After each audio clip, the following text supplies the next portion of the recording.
And so to bring it back to what happened in France, you know, there were some teachers who were suspended because they were showing those pictures of Charlie Hebdo, and they were talking about Samuel Paty, because the schools were too scared that there was going to be some backlash, right?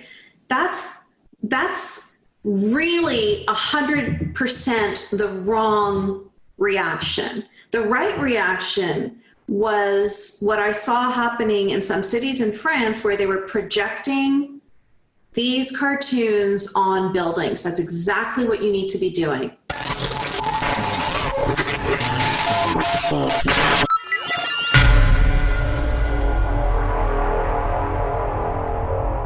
Hey there, and welcome to Cancel This. I'm your host, Angelo Isidorou, and today we're touching on a topic that is very heavy.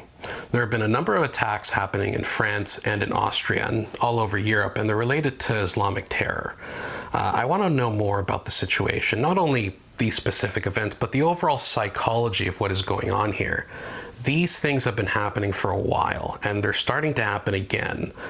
And we don't seem to have an idea of what to do about it. So today we're going to be talking to Yasmine Mohammed, who, if you don't know, is an author, she's a teacher, she's an activist, and really she's someone who grew up in a fundamentalist household. She's faced a lot of abuse in her life. She's been through a lot. She was even forced to marry someone who's part of Al-Qaeda. But more importantly, she escaped all of it.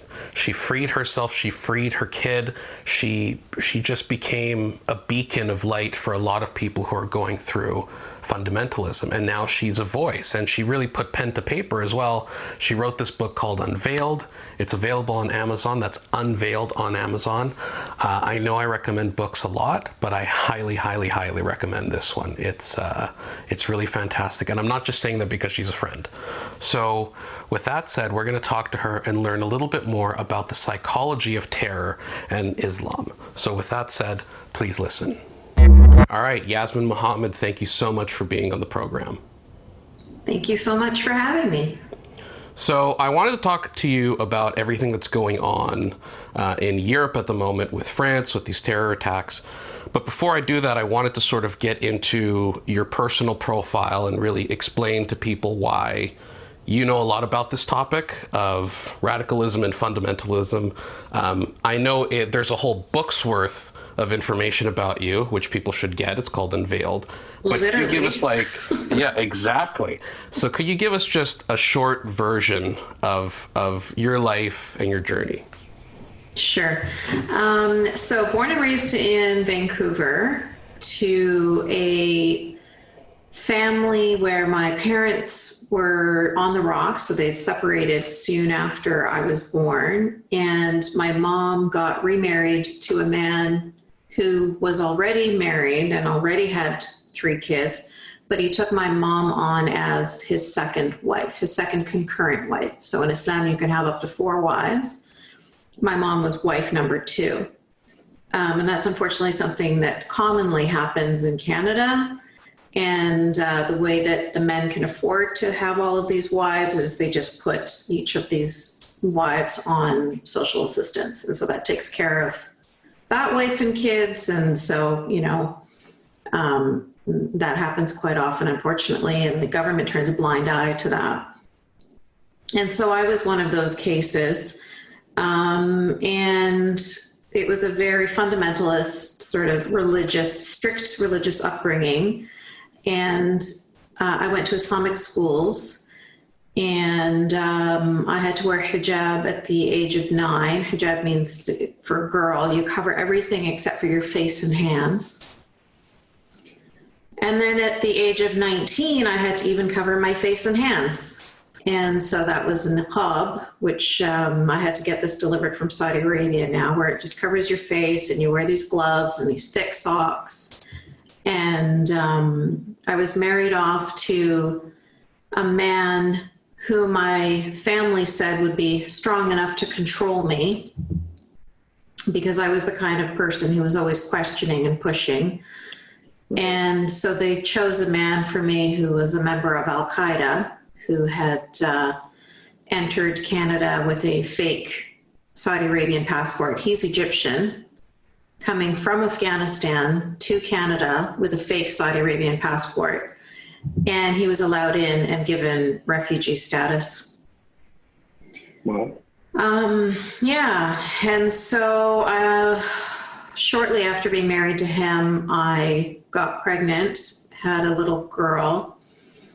And then because I am now responsible for this little miracle, I felt like somehow I found the courage and the strength to fight to get out of this world. I'd always wanted to get out of it, but I never had the strength to do it before. But I really didn't want my daughter to grow up the same way I grew up. I didn't want her to live the same way I'd lived. I wanted her to have freedom. And so through a long series of events outlined in the book, I was able to get her and myself out. And I stayed quiet for a very long time because I saw him, who was my husband at the time.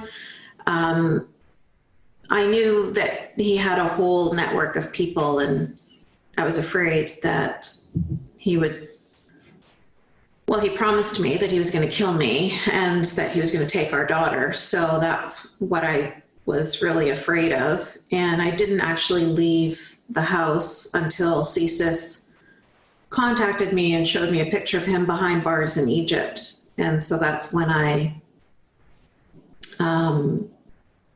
applied to UBC and got student loans and started my life all over again. Wow. And now you're an activist, you're a speaker, you're an educator, you're an author. You talk about radicalism and fundamentalism. It's such an incredible journey. Like, I can't emphasize that enough to people who are listening. To grow up in that environment, and it sounds like the first 20, 25 years of your life was basically that. I mean, what did it feel like once you knew you were safe, once you knew your child was safe, going to UBC and getting educated and living free? Like, what was that experience like? It was always steeped in fear. So it was never really, I never felt truly free for a long time. I was always looking over my shoulder because I knew that Assam would have friends, that he could send people to find us. 9/11 happened, and that was, that was probably the last thread, I think, for me, because my faith got shaky when I took a history of religions course, and it was my first opportunity to look at Islam with a critical eye. But it wasn't until 9/11 that, as soon as the second plane hit, I knew. Beyond a shadow of a doubt, I knew. And there's something about, even though you had nothing to do with it, just knowing that you identify with the same group of people that did that is, it just tears you apart. And so that's when I decided that I didn't want anything at all to do with this religion. And it was a very slow, difficult process. It wasn't like overnight at all. But once I did start to feel free, I was still quiet about my background. I still didn't want to tell anybody that I grew up Muslim, because it's a Muslim's duty to kill me. So in a country like Pakistan or Bangladesh or Saudi Arabia or something like that, obviously it's a lot more dangerous than in Canada. But I knew of Ayaan Hirsi Ali. I knew of Salman Rushdie. There's so many cases where people have left Islam in the West and their lives are still in danger. And I was really worried about my daughter. And so that's why even though I was free, I was still full of fear all the time. So help me understand that a little more. Yeah.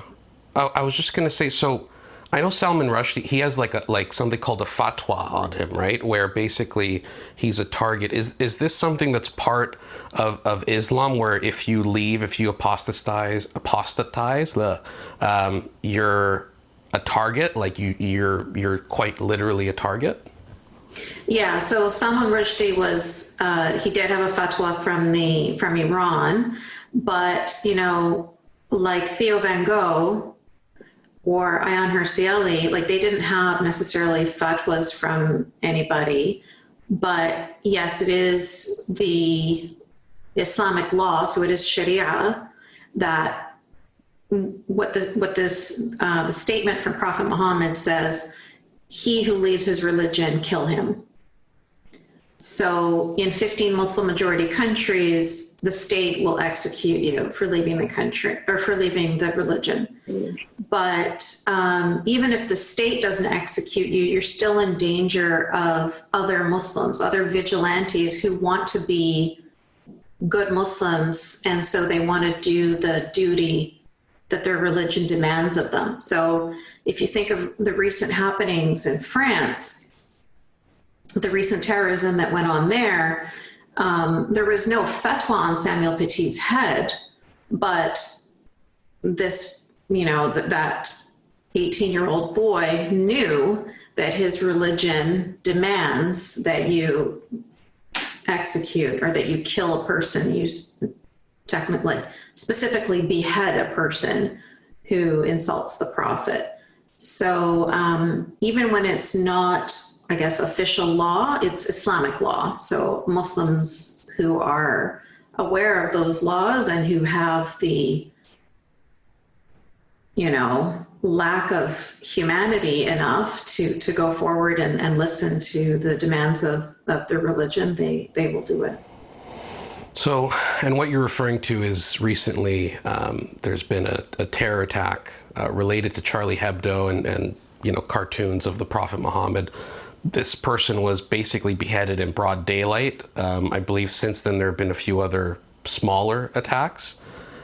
Why do you think, we understand the Islam side of things, but you seem like you understand how delicate and valuable freedom is. Like, you won your freedom, and even when you won your freedom, you're saying you were still hesitant and worried for your life, and you became an activist nonetheless. You persevered nonetheless because you love freedom.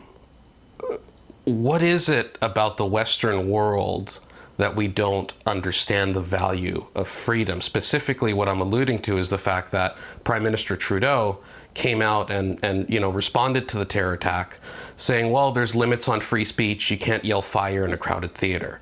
And just connecting those two seems so ludicrous to me. So why do we hate freedom in the West?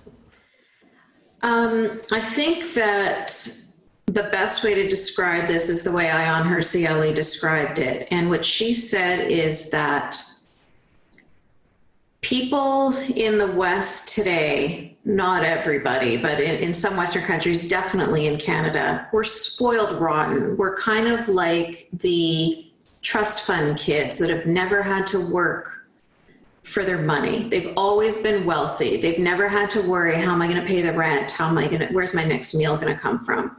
And so they don't value money. And so in that same analogy, extend that to freedom. When you've always had freedom and you have no idea what it's like to live without your freedom, then you just don't recognize it. You don't see it. When I was talking about a woman in Iran who was imprisoned because she rode a bicycle without covering her hair. I mean, women ride bicycles without covering their hair in every single city in the West every single day, and they never think of it as a freedom, as two freedoms, in fact.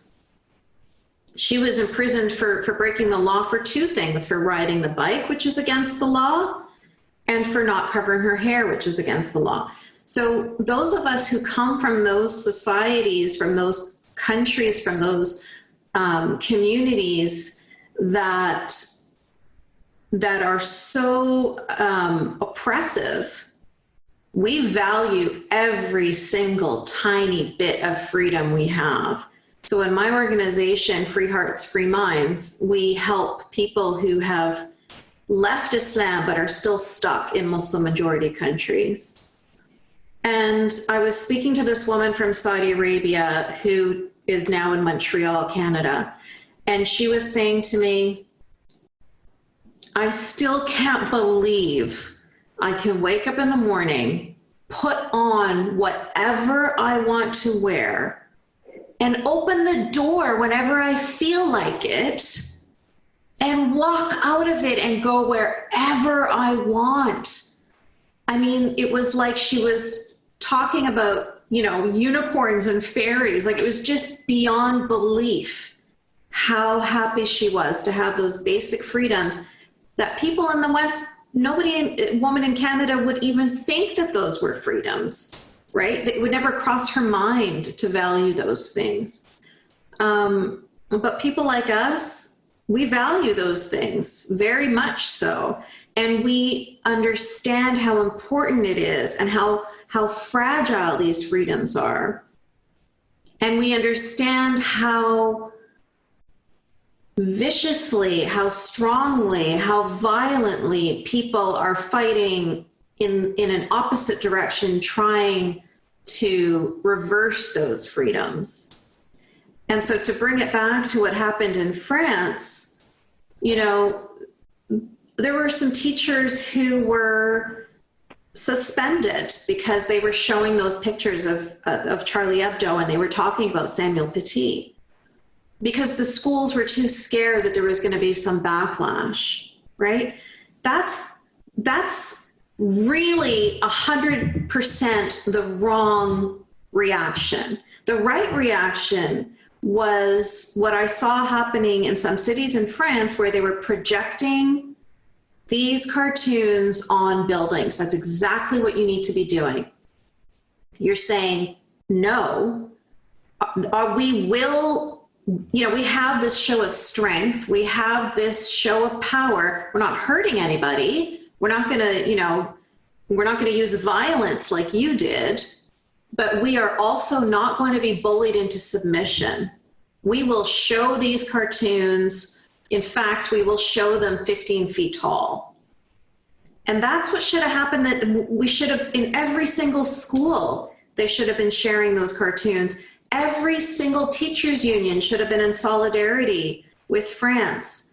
You know, we have to be proud of our freedoms and be very strong about our freedoms, especially when you know that there are people that are trying to rip those freedoms away from you. Yeah, and it seems like there's a destructive relationship between radical Islam and this politically correct Western, you know, zeitgeist that for whatever reason is at the same time progressive and believes in women and equality and LGBT and all of that, but at the same time seems to be so soft when it comes to groups of people, you know, regardless of their background or whatever, that would behead someone or throw someone off a building because they're gay or they drew a cartoon. It's such a, you know, hypocritical, contradictory relationship. And absolutely, you know, you're so right when you talk about when they projected the cartoon. If for people who don't know, they basically, certain cities in France took the Charlie Hebdo cartoon of the Prophet Muhammad and projected it up on a building. That is what you do in a Western liberal democracy. That is liberalism, right? That's like lowercase liberalism of basic Enlightenment values. So it's confusing to me what the path forward is when Emmanuel Macron came out and you know, said he sort of supports free speech, and he got attacked for it. And it's just confusing to me. I mean, where do you think we go from here? Does society just continue to be passive towards violent intolerance? Well, this is the thing, is Emmanuel Macron was passive as well for many years, but France has had over 300 deaths from radical Muslims in less than a decade. So it's gotten to the point, and like you mentioned, after Samuel Paty, there was another attack in Nice, and then there was another attack in the Notre Dame Cathedral. And so it was just like boom, boom, boom, boom, boom. A grandmother was beheaded as she was praying in a church. Like, you can't continue to turn a blind eye to that and say, oh, it's just a small percentage, oh, we can't talk about that, it's Islamophobia. Like, now your citizens are being beheaded in your streets. Like, you have to react.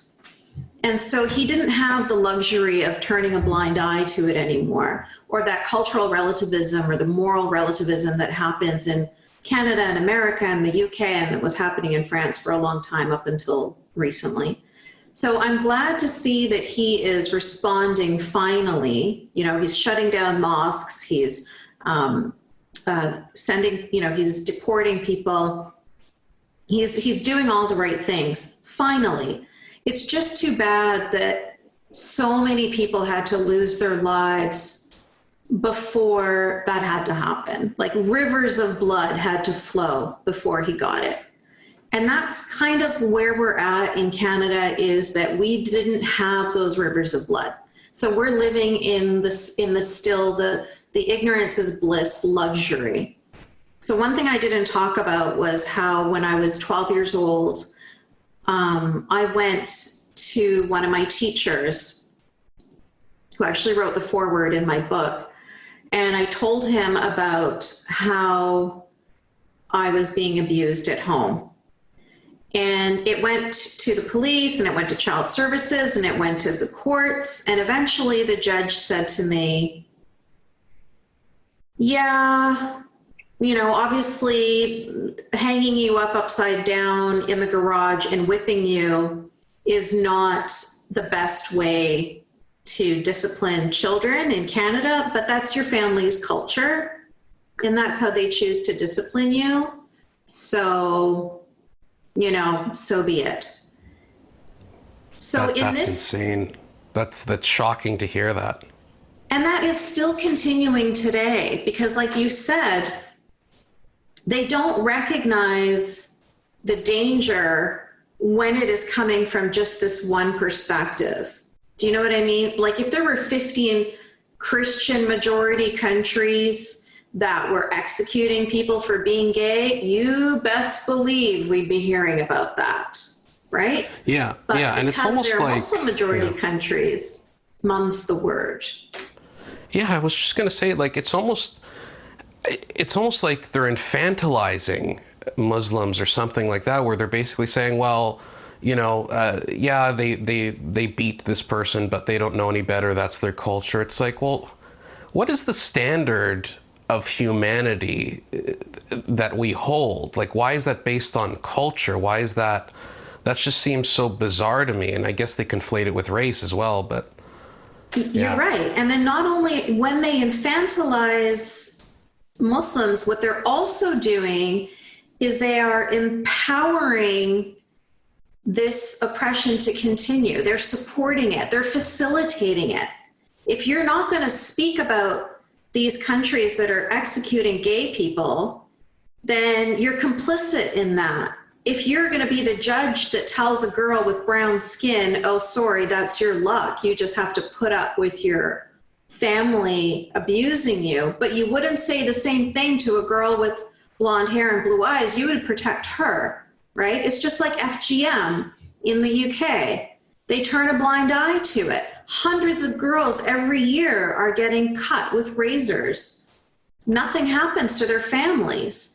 If these were little British girls with blonde hair and blue eyes and their parents were taking a razor and cutting out this girl's clitoris, those people would be behind bars.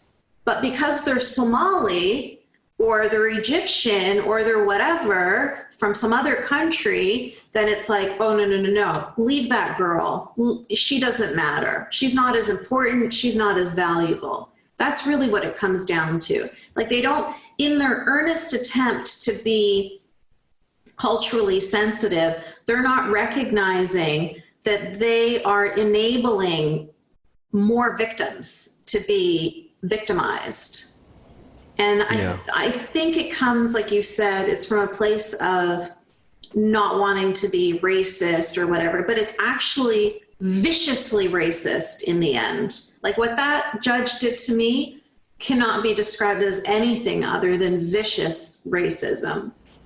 Yeah, because they're othering you, right? Like it must be somewhat similar to even the treatment of certain Indigenous people, or there's a lot of missing Indigenous women in Canada, and historically it's been sort of perceived like, well, they're others, like we don't get involved in that, they're different, and that's just the way they are. And like, again, to me, that's viciously racist. But the fact that it's considered, you know, intolerant or racist to speak out against that is really mind-boggling. And I think, you know, a lot of people also raise the fact that, well, there's a lot of, you know, anti-beard racism or anti-Muslim racism. Look at the violence happening against them. It's like, well, you know, you look at China, for example, where there's the Uyghur Muslim population that's essentially being sent to camps.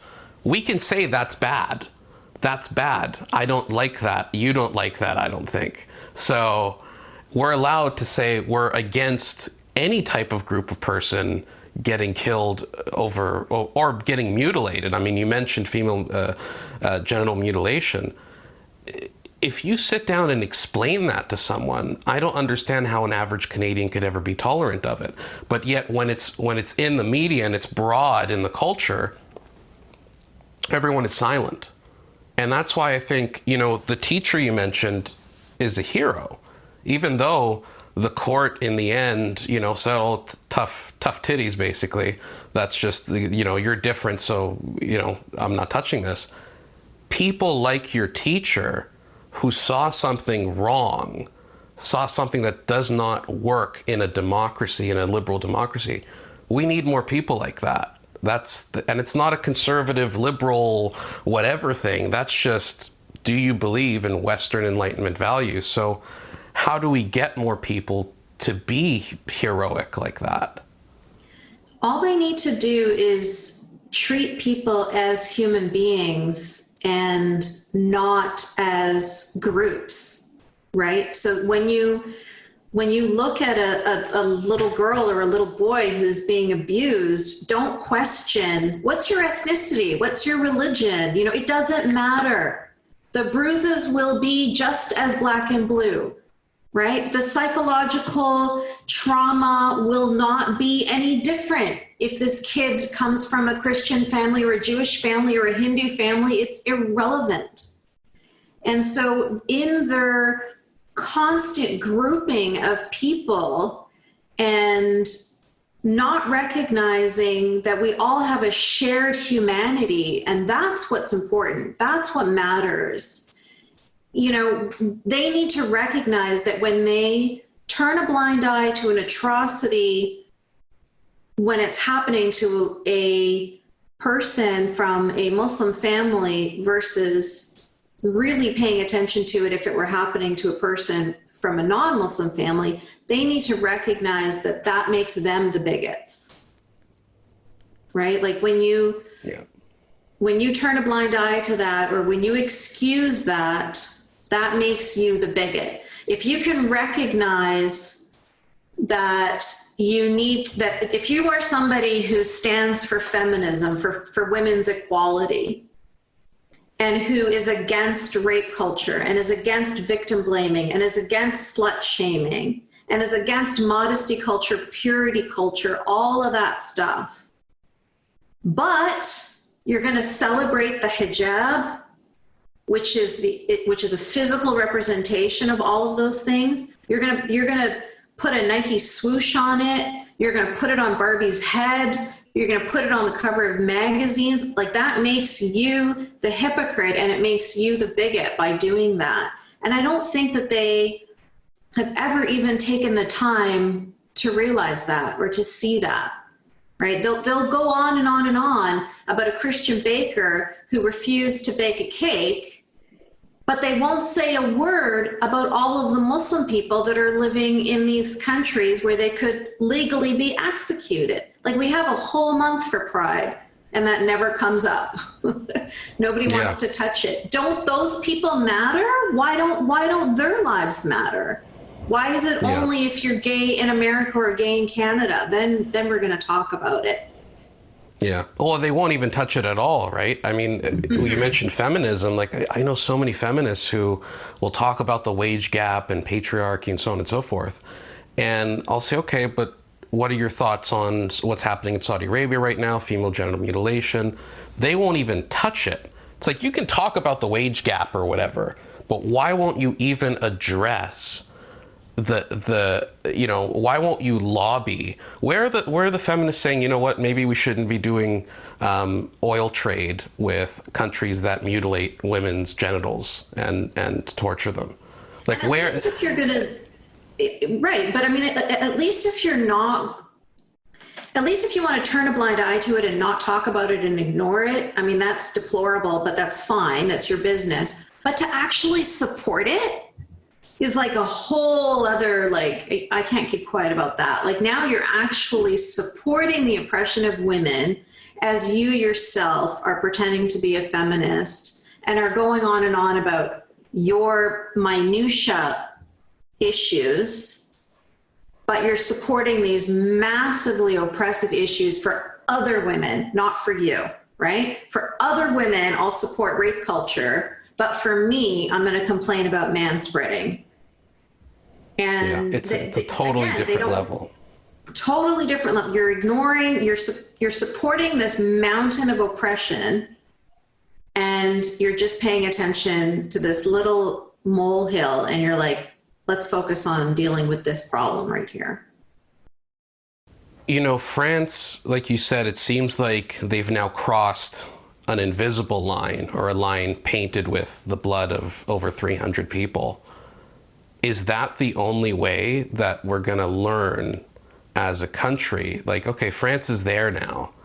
What has to happen in Canada? Is this tragic enough? Is this serious enough where we have to have constant attacks to such a degree where we feel like we pass a line at some point and say, hey, you know what, maybe it's not just a cultural thing anymore because this is what they believe, and they're allowed to live in society and everything, but you can't kill people, you can't mutilate people, you can't cover women up against their will. Like, when is there even a way for us to get there without a pool of blood in between? I mean, that's a really good question, and that's something that we'll have to wait and see. Obviously, I hope the answer is that other countries in the West, other countries in Europe, UK, US, Canada, will be able to learn from France's mistakes. We'll be able to say, okay, we don't need to fall into the same hole, right? Like, we know where this path leads. So I hope that they stand in solidarity with France, and they support France, and they support Macron, and that they learn from him, and that they put the same measures in place in their own countries. I'm seeing in Europe, there is definitely much more of like, they're making those noises, right? Like, it just kind of looks like they're moving in that direction. Angela Merkel is supporting him. Obviously in Austria, they just had a terrorist attack there as well. So, you know, other countries in Europe, it's really close, right? So they're really reacting, I think, in support of France and in support of themselves and protecting themselves. So that's but good for to Canada. see. For Canada, I'm not seeing that at all in Canada. We feel like it's too far away. I mean, Quebec is different. Quebec is the only province where they really value secularism in the same way that they do in France. So they've carried that cultural element into Quebec, and they are, you know, like, they've got Bill 21 there, which is a strong support of secularism, and it follows the same laws that they have in France, which means that when you work in the government, in any sort of public arena, that you can't have any kind of religious paraphernalia or clothing or anything like that, because we want everybody to feel free and comfortable working with anybody in the government. And that's not something that the rest of Canada is even supporting, let alone thinking of emulating. So other than Quebec, I think the rest of Canada is just living in a little luxury land, which, you know, to be honest, I envy them. You know, people tell me, oh, you're too strong against Islam. And I'm like, how nice for you to be able to say that, because you don't have my experience, because you don't have my understanding. And so from your privileged perspective, it's not a problem. And so it must be nice. You think that I'm overreacting. Exactly. It must be nice. You know, Wow. People in France, they're not going to think that I'm too strong because they get it now, you know, and I really, really hope that Canadians will get it before they have to learn a lesson that means that people will lose their lives. I really, really hope. Well, according to our Prime Minister, yelling fire in a theater is the same thing as drawing a cartoon. So we'll see where that goes. But listen, Such an embarrassment. Where can people support you? Where can they find more of your work? Your book is on Amazon. I highly recommend it to everyone. But where can people follow you? I have a website, YasmineMohammed.com, and you can follow me on Twitter, Yasmine Mohammed. I'm also on Facebook and on Instagram. And my organization is called Free Hearts, Free Minds, and that website is freeheartsfreeminds.com. Thank you for this. I really, really enjoyed it, as always. Yasmine Mohammed, thank you for coming on. Thank you so much for having me. I really appreciate coming on. All right, that was Yasmine Mohammed. She is an activist and a writer. You can follow her work at yasminemohammed.com, as well as Free Hearts, Free Minds for some of her activism work. I know I recommend books a lot, but I got to tell you, Unveiled, it's available on Amazon. It's a really fantastic book that really outlines her life and what she's been through. It's a really incredible story, and you just heard the tip of the iceberg in that interview. So please check her work out. If you like this show and you're listening on Spotify, please follow us. If you're watching on YouTube, you can subscribe and like and share. It's really, really helpful to us. The same goes for Apple Podcasts and every other platform we're on. Thank you so much for listening. I hope it helped you, it informed you, and I'll see you next week with our next guest. Thank you so much.